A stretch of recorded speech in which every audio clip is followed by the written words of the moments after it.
माझ्या बीड लोकसभेच्या महायुतीचे उमेदवार म्हणून जे मी उभी आहे त्या प्रचारार्थ मंचावर उपस्थित असलेले ज्यांच्या येण्याने मला साक्षात माझ्या वडिलांचा आशीर्वाद मिळाला असं वाटतंय ते आमचे अत्यंत आदरणीय नितीनजी गडकरी साहेब, मंचावर उपस्थित अत्यंत तळमळीने माझ्या प्रचाराची काळजी करणारे आमचे प्रदेशाध्यक्ष, प्रत्येक गोष्टीत बारीक काळजी माझी करतायत ते आमचे बावनकुळे साहेब, मंचावर उपस्थित मुंडे साहेबांना आमदार खासदारांची फॅक्टरी म्हणून संबोधणारे आमचे लोणीकर साहेब, आमच्या या मंचावर सुजय आले का नाही, मंचावर उपस्थित आमच्या खासदार ज्यांची हॅट्रिक व्हायची होती पण त्यांच्या कामामुळे मला त्यांचं मार्गदर्शन सदैव लाभणार आहेत, माझ्या सिनियर राहणार आहेत त्या लोकसभेमध्ये आमच्या खासदार प्रीतमताई,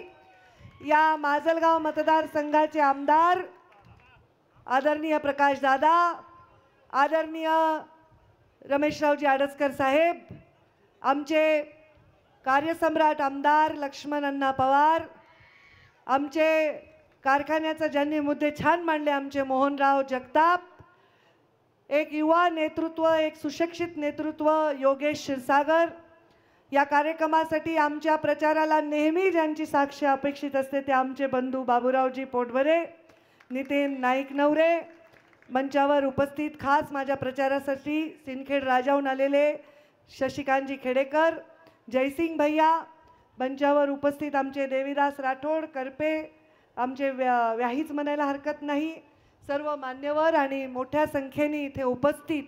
खरं तर डाव्या बाजूला सभा जेवढी आहे ते जर समोर आले तर जास्त बरं राहील, पण ठीक आहे, उजव्या डाव्या बाजूला उभे असलेले आणि समोर बसलेले सर्व माझे वडीलधारी मंडळी, टोपीवाले, पेटेवाले, शेतकरी बांधव आणि युवा बांधवांनो आणि माझ्या प्रसार माध्यमातील बांधवांनो, आज गडकरी साहेब आपण माझ्या प्रचारासाठी इथे आला आहात, हा माझ्यासाठी खूप खूप मोठा आशीर्वाद आहे.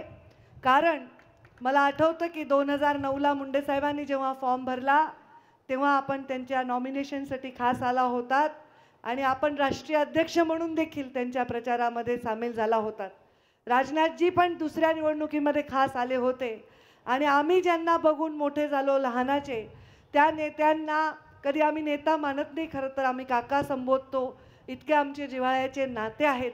पण आज मला खूप तुमचा इथे स्वागत करताना एक आनंद होतो आहे की माझ्या नेत्याचा आणि माझ्या पित्याचा आशीर्वाद हा त्यांचे सहकारी म्हणून सदैव ज्यांनी काम केलं त्यांच्या माध्यमातून इथे मला मिळणार आहे.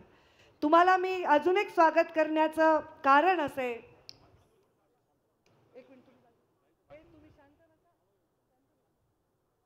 माझे तुम्हाला इथे स्वागत करण्याचं अजून एक आनंदाचं कारण माझ्या मनामध्ये जे आहे, तुम्ही राजकारणातलं ते व्यक्तिमत्व आहात ज्यांनी कधीच जातीच्या पायऱ्या चढल्या नाही, ज्यांनी कधीच जातीपातीचं राजकारण केलं नाही, त्यांनी फक्त आणि फक्त विकासाची भाषा बोलली आणि या देशामध्ये सर्वोच्च पदापर्यंत ते पोचले.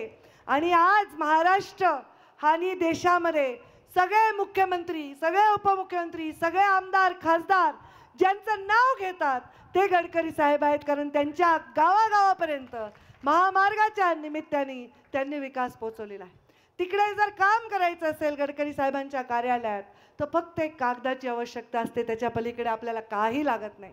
आपणच त्यांच्या घरी जायचं, त्यांनीच आपल्याला खाऊ पिऊ घालणार, तेच आमचं आदरातिथ्य करणार, शौकनी एकदम हे का ते का, म्हणजे आम्हाला काहीच त्रास नसतो. मला तर वाटतं दिल्लीला जाणारा प्रत्येक माणूस भूक लागली की नक्की गडकरी साहेबांच्या बंगल्यावर जातो, इतका आगळपगळ आणि आदरातिथ्याचं त्यांचं घर आहे.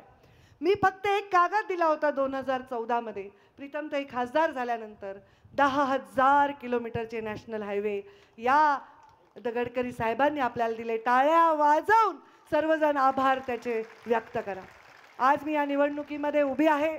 मी निवडणुकीमध्ये का उभी आहे, मी उमेदवार लायक आहे की नाही, मी किती कामं केले आहेत, काय नाही, हे सगळं मी काय आत्ता बोलणार नाही. मी फार आपली वेळ घेणार नाही. माध्यमांनाही विनंती करेन की आज अक्षय तृतीया असल्यामुळे आज पूजा केल्याशिवाय, पितरांची पूजा केल्याशिवाय, लोक नैवेद्य दाखवल्याशिवाय घराच्या बाहेर पडत नाही. त्यामुळे थोडासा एक तासभर आम्हाला विलंब लागला. पण गडकरी साहेबांसाठी सणाचा दिवस असून देखील खूप उत्साहाने लोक इथे आलेले आहेत, ते त्यांना ऐकण्यासाठी आलेले आहेत. मी आपल्याला एकच विनंती करेन, आपल्या आशीर्वादाने निवडून आल्यावर मी दिल्लीमध्ये असेन तर महाराष्ट्रातलं आणि माझ्या जिल्ह्यातलं कुठलंही काम असेल, भले ते कुठल्याही मंत्रालयात असेल, तुम्ही त्यांचं आज पालकत्व फक्त स्वीकारून जा. आम्हाला तेच शिक्कामोर्तब आहे की आमच्या जिल्ह्याचा विकास नक्की होईल. तुमच्या उद्योग समूहामध्ये जेवढे नाते आहेत, जेवढे संबंध आहेत, त्याच्यातून एक संबंध आम्हाला वापरा आणि आमच्या या मागासलेल्या जिल्ह्यामध्ये जिथे रोजगारासाठी लोक बाहेर 10 लाख लोक स्थलांतरित करतात, तिथे एक मोठा रोजगार आमच्या जिल्ह्यामध्ये आणून द्या. म्हणजे आमच्या इथल्या गरीब तरुणाला बाहेर जायला, ऊस तोडायला जायची गरज पडणार नाही. आणि म्हणून अशा प्रकारचे कामं आम्हाला पाहिजेत. आम्हाला एक नर्गिस दत्त जसं हॉस्पिटल आहे, त्या धर्तीवर इथे एक हॉस्पिटल पाहिजे तेवढं. कारण इथे खूप माझ्याकडे येणाऱ्या 10 पेशंटपैकी 3 पेशंट कॅन्सर असतात, काही लोकांचे हॉस्पिटलचे प्रश्न असतात आणि अशा वेळी त्यांना इलाज परवडत नाही. तर चॅरिटेबल ट्रस्टला जोडून आपण एखादं हॉस्पिटल आम्हाला मिळवून देण्यासाठी तिथे जर शब्द टाकला तर नक्कीच माझ्या जिल्ह्यामधल्या लोकांचं आयुष्यमान वाढवण्यासाठी, त्यांना रोगांपासून दूर ठेवण्यासाठी आम्हाला मदत करता येईल.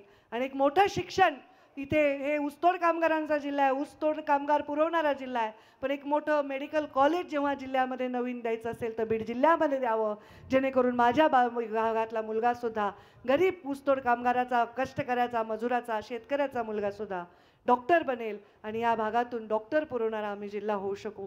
फार भाषण करणं अयोग्य राहील. मी गडकरी साहेब आपल्यालाच विनंती करते की आपण आपलं मार्गदर्शन करावं आणि आपले आभार मानते. आपण खूप संयम दाखवून, खूप मायेने आमची थोडीशी प्रतीक्षा आपण अनुभवली आणि आम्हाला त्याच्यामध्ये थोडंसं सहकार्य केलं, त्याच्याबद्दल मी मनापासून आपले आभार मानते. धन्यवाद. जय हिंद, जय महाराष्ट्र.